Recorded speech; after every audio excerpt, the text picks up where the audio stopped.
नमस्कार सभी पेंशन धारकों का स्वागत करते हैं एक बार फिर से। दोस्तों ईपीएस 95 हायर पेंशन भोगियों के लिए बड़ी खबर है।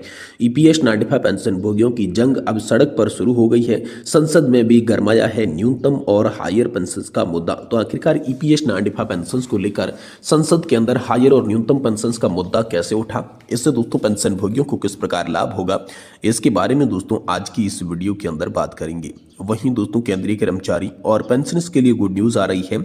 उन्हें अब जो है 18 महीने का डीए एरियर मिलने वाला है। तो 7वें वेतन आयोग के तहत 18 महीने के डीए एरियर को लेकर केंद्रीय कर्मचारी और पेंशनर्स के लिए क्या गुड न्यूज़ निकल कर आई है, इसके बारे में भी आज की इस वीडियो के अंदर बात करेंगे। साथ ही दोस्तों बात करने वाले हैं ओपीएस को लेकर। यहाँ पर जो अब सभी के लिए बड़ा अपडेट आया है। ओपीएस पेंशन लेने का रास्ता निकाला। कर्मचारियों ने अगर लेना है ओपीएस तो जरूर करना होगा ये काम। आखिरकार आपको पुरानी पेंशन योजना चाहिए तो कौन सा काम कर लेना होगा, पेंशन को लेकर अब सभी कर्मचारियों के लिए नया रास्ता निकलकर सामने आ चुका है। तो इसके बारे में भी आज की इस वीडियो के अंदर बात करेंगे। वहीं दोस्तों कर्मचारी भविष्य निधि संगठन की पेंशन योजना को लेकर बड़ा अपडेट आया है। पति और पत्नी की मृत्यु के बाद कर्मचारी भविष्य निधि संगठन बच्चों को देगा पेंशन। पेंशन योजना में हुआ बड़ा बदलाव। तो आखिरकार पेंशन योजना के अंदर बदलाव हुआ है। बच्चों को किस तरीके से पेंशन मिलेगी, इसको लेकर आप सभी के लिए बड़ी खबर आई है। वहीं दोस्तों आखिरकार लोकसभा से हम सभी के लिए बड़ी खबर निकल कर आ चुकी है। ओआरओपी पेंशन और बकाया एरियर के भुगतान को लेकर आई बड़ी खबर। लोकसभा में रक्षा मंत्री ने दिया है बेहद ही महत्वपूर्ण जवाब। तो इसको लेकर दोस्तों आप सभी के लिए बिग ब्रेकिंग न्यूज निकल कर सामने आई है। तमाम 4 बड़ी खबरों की जानकारी इस वीडियो के अंदर आप सभी को दी जाएगी। इसीलिए सभी पेंशन धारकों से निवेदन है कि दोस्तों आज वीडियो को आप लास्ट तक देखिएगा और चैनल पर नए हैं तो हमारे चैनल को सब्सक्राइब भी जरूर कर दीजिएगा। तो चलिए सबसे पहले हम जानते हैं कि ईपीएस 95 पेंशन भोगियों की जंग जो है वो अब सड़क से शुरू हो चुकी है और संसद में भी आप सभी के लिए न्यूनतम और हायर पेंशन का मुद्दा उठा। कैसे मुद्दा गरमाया हुआ है, चलिए इसके बारे में विस्तार से जानकारी को जानते हैं। कर्मचारी पेंशन योजना 1995 न्यूनतम और हायर पेंशन की जंग जो है वो जारी है। जी हाँ दोस्तों, गुरुवार को हल्दिया पश्चिम बंगाल में एक इतिहास रचा गया जहां पर सभी प्रमुख राजनीतिक दलों की ट्रेड यूनियनों ने श्रमिकों को साझा मुद्दों पर प्रदर्शन के लिए एकजुट होकर उनकी मांगों को शीघ्र समाधान की मांग की है। इस पर एक पेंशन भोगियों का कहना है कि सभी आंदोलनकारी कर्मचारी पेंशन योजना 1995 संघ ईपीएस 95 पेंशन मुद्दों को शीघ्र समाधान करने के लिए इसी तरह की रणनीतियों पर गंभीरता से विचार कर रही हैं। सुप्रीम कोर्ट के आदेश के अनुसार ईपीएस पेंशन के बारे में क्या है, क्या हमें नई पेंशन और बकाया मिलना शुरू होगा, क्या प्रधानमंत्री या फिर वित्त मंत्री इस पर कोई घोषणा करेंगी, इसको लेकर भी लगातार पेंशन भोगी सवाल उठा रही हैं। अब जबकि संसद का सत्र चल रहा है तो एनके प्रेमचंद्रन और सुप्रिया सुले संसद में इस मामले को गंभीरता से उठाएंगे, जैसा कि वे पहले भी कर रही थी। अब हमें इस सरकार की उम्मीदों और गारंटी पर भी भरोसा नहीं है, ये पेंशन धारक बता रही हैं। इसलिए हम विपक्षी नेताओं से जो है वो अनुरोध कर रहे हैं कि वे हमारी मदद करें और सुनिश्चित करें कि 1 जनवरी 2025 तक नई पेंशन जो है वो पेंशन धारकों को मिल सके। वहीं पर पेंशन भोगी संतोष स्वरूप जी लिखते हैं, लेकिन कर्मचारी पेंशन योजना 1995 पुराने पेंशन भोगियों का क्या उन्हें सरकार नज़रअंदाज कर रही है, उनकी पेंशन पर भी कोई मामला नहीं हो रहा है। तो तमाम तरह की जो बातें हैं वो पेंशन धारकों के लिए यहाँ पर सामने निकल कर आई, क्योंकि संसद का जो सत्र है वो एक बार फिर से शुरू हो चुका है। तो अब संसद के अंदर न्यूनतम और हायर पेंशन के मुद्दे एक बार फिर से आप सभी के लिए उठाए जाएंगे और इस बार सभी के लिए यहाँ पर एकत्रित होकर मुद्दे उठाने को लेकर जो रणनीति बनाई है उसके हिसाब से आप सभी के लिए मुद्दे उठाए जाएंगे। सभी पेंशन भोगी एकत्रित होकर अपनी मांगों को मंजूर करवाने के पूरे प्रयास करेंगे। ये बड़ी खबर आप सभी के लिए हाल फिलहाल में निकलकर सामने आ चुकी है। वहीं दोस्तों पुरानी पेंशन योजना लेने के लिए यहाँ पर आप सभी के लिए बड़ा अपडेट आया है। ओपीएस से लेने का रास्ता निकला। कर्मचारियों ने अगर लेना है ओपीएस तो जरूर करना होगा ये काम। आखिरकार अगर आपको भी पुरानी पेंशन चाहिए तो कौन सा काम कर लेना होगा। जी हाँ, पुरानी पेंशन योजना लागू न होने से कर्मचारियों में काफी आक्रोश दिखाई दे रहा है। इतने आंदोलन धरना प्रदर्शन किया गया पर पुरानी पेंशन योजना की जगह यूपीएस पेंशन का झुंझुना पकड़ा दिया गया। ऐसे में लाखों कर्मचारी जो है वो आक्रोशित है और यूनियन में यहाँ पर बैठे पदाधिकारियों में भी दोष दे रहे हैं। पुरानी पेंशन योजना लागू न होने से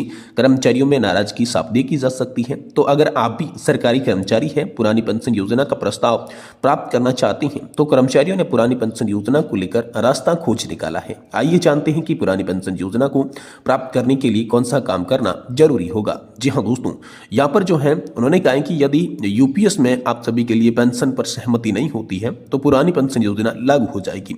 एनएमओपीएस के आंदोलन को केंद्र और राज्यों के सभी संगठनों का समर्थन प्राप्त हो रहा है, बाकी बीएमएस बीआरएमएस इन तम को छोड़कर। एनएमओपीएस के नेतृत्वकर्ता श्री विजय कुमार बंधु जी ने एक आह्वान किया कि 1 अक्टूबर 2023 को रामलीला मैदान में 10 लाख से अधिक कर्मचारियों ने हिस्सा लिया, जो कि एक इतिहास बन गया।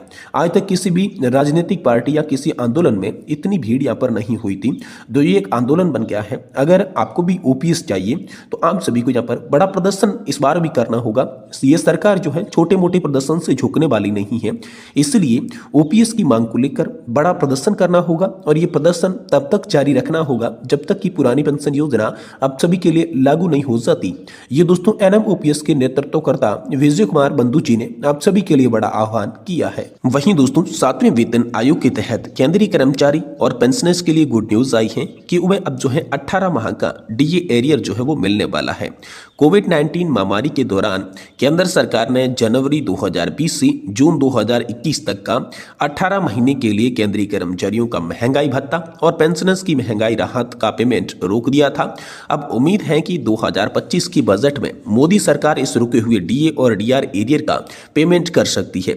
यदि ऐसा होता है तो ये फैसला करोड़ों केंद्रीय कर्मचारी और पेंशनर्स के लिए बड़ी राहत लेकर आएगा। तो अब डीए एरियर की मांग को लेकर बात करें तो केंद्र सरकार के कर्मचारियों के प्रतिनिधि संगठन संयुक्त सलाहकार मशीनरी जेसीएम के सचिव शिव गोपाल मिश्रा ने सरकार से 18 महीने की बकाया डियरनेंस अलाउंस के भुगतान की मांग की है। उनका कहना है कि हाल ही में आर्थिक सुधारों के बावजूद महामारी के दौरान वित्तीय चुनौतियों के चलते यह बकाया रुका हुआ है। अब जब देश की आर्थिक स्थिति से उबर रहा है तो यह भुगतान कर्मचारी और पेंशनर्स के लिए भी महत्वपूर्ण राहत प्रदान करेगा। महंगाई के दौर में डीए का पेमेंट केंद्रीय कर्मचारी और पेंशनर्स के लिए राहत प्रदान कर सकता है। 1 फरवरी 2025 को पेश होने वाले बजट में मोदी सरकार इस मुद्दे पर कार्रवाई कर सकती है, जो कि उनके तीसरे टर्म का पहला पूर्ण बजट होगा। कर्मचारियों को उम्मीद है कि वित्त मंत्रालय के प्रस्ताव के अनुसार डीए और डीआर का एरियर भुगतान लंबे समय से लंबित मांग को पूरा करेगा। इससे कर्मचारियों की वित्तीय स्थिति में भी सुधार होगा। तो दोस्तों यहाँ पर क्या हो सकता है आप सभी के लिए फैसला, तो केंद्र सरकार इस प्रस्ताव पर विचार कर रही है, जिसे मंजूरी मिलने पर कर्मचारियों को आर्थिक राहत मिलेगी। ये सरकार की सकारात्मक पहल का संकेत है। बजट 2025 में इस घोषणा का भी सब्री से इंतजार किया जा रहा है, जो महामारी के दौरान बाद आर्थिक स्थिति को मजबूत करेगा। इससे लाखों कर्मचारियों को मदद मिलने की आशा है, जिससे उनकी वित्तीय स्थिरता में सुधार होगा और उनको जो है वो राहत मिलेगी। तो ये बड़ी खबर आप सभी के लिए निकलकर सामने आई है। वहीं दोस्तों पेंशन योजना को लेकर बड़ा अपडेट है कि पति और पत्नी की मृत्यु के बाद ईपीएफओ देगा बच्चों को पेंशन। यहाँ पर जो है पेंशन योजना से जुड़ा ये बड़ा बदलाव आप सभी के लिए सामने आ चुका है।